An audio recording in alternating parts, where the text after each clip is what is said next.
دیکھیے بھائی نے کوشچن کیا کہ کسی کے شوہر پر تعویذات وغیرہ کروائے گئے جن کے اثر میں آ کر اس نے اپنی بیوی کو 2 مرتبہ کہا طلاق طلاق، اور کچھ الفاظ نہیں کہے تو کیا حکم شرع ہوگا؟ دیکھیں پہلے ایک بات یاد رکھیے کہ تعویذات کروائے ہیں یا نہیں کروائے، اور اس کا اثر طبیعت نے قبول کیا ہے یا نہیں، ذہن اس کی وجہ سے معاف ہوا ہے یا نہیں، اس پر اطلاع ظن کے علاوہ کسی چیز سے حاصل نہیں ہو سکتی۔ یعنی جو عاملین ہوتے ہیں وہ بھی اپنے عمل سے یا کسی بھی جو ان کے پاس اللہ نے ان کو علم دیا ہے اس سے حساب کتاب کر کے گمان ظاہر کرتے ہیں کہ لگتا ایسا ہے کہ اس پر تعویذات کروا دیے گئے ہیں۔ اچھا اگر کوئی کہے بھی کہ میں نے کروائے تعویذات، فرض کر لیں تو چلیں یہ تو یقینی ثبوت اقرار کی وجہ سے ہو گیا، لیکن کیا اس کے تعویذات کا واقعی اس وقت اثر تھا یا نہیں تھا، یہ کوئی قطعی چیز نہیں ہے۔ جب قطعی چیز نہیں ہے، ایک ظنی چیز ہے، تو ظنی چیز کی وجہ سے قطعی چیز کو رد نہیں کیا جائے گا۔ وہ قطعی کیا ہے؟ طلاق کا وقوع، اس نے طلاق بولی ہے زبان سے، اب وہ ہیلا کرے یا مطلب عذر بیان کرے جی میرا تو ذہن معاف تھا، مجھ پہ تعویذات کروا دیے گئے تھے، تو وہ ظنی شے ہے، اس سے اس یقینی چیز کو زائل نہیں کر سکتے ہیں۔ لہذا اگر واقعی طلاق واقع ہو رہی ہو تو وہ ہو جائے گی، تعویذات یا جادو کا ہیلا نہیں چلے گا، نہ یہ عذر قابل قبول ہے۔ ایک بات تو یہ۔ دوسرا اب جو انہوں نے کہا کہ طلاق طلاق، یہ اچھی طرح یاد رکھیں کہ وقوع طلاق کے سلسلے میں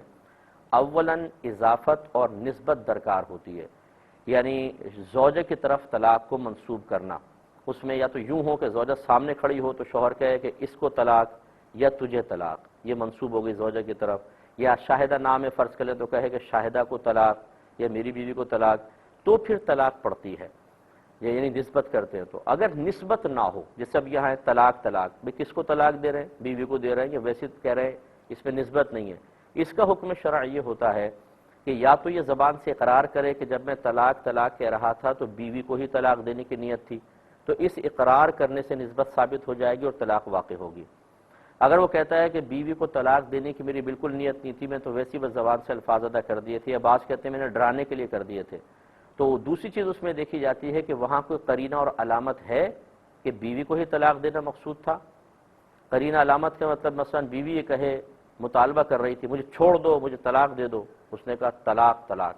ابھی چونکہ مطالبہ طلاق کے جواب میں طلاق ہے تو سمجھ لیں بیوی کو ہی دے رہا ہے۔ اب چاہے لاکھ قسمیں کھائے کہ میں نے ڈرانے کے لیے کہا تھا، میرا تو وقوع طلاق کا ارادہ نہیں تھا، لیکن یہ طلاق مانی جائے گی۔ تیسری صورت یہ ہے کہ نہ اقرار کرتا ہے بلکہ انکار کر رہا ہے، نہیں طلاق میں نے بیوی کو نہیں دینے کی نیت کی،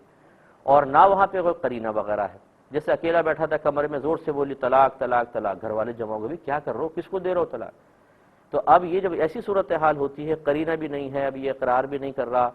تو پھر اس سے قسم کھلوائی جائے گی۔ اگر وہ قسم کھا کر کہتا ہے کہ میرا ارادہ بیوی کو طلاق دینے کا نہیں تھا تو نہیں واقع ہوگی، اور اگر قسم کھانے سے انکار کر دیتا ہے یا وہ اقرار کر لیتا ہے، ان دونوں صورتوں میں طلاق واقع ہو جائے گی۔ امید ہے آپ تمام سچویشن اس کی سمجھ گئے ہوں گے۔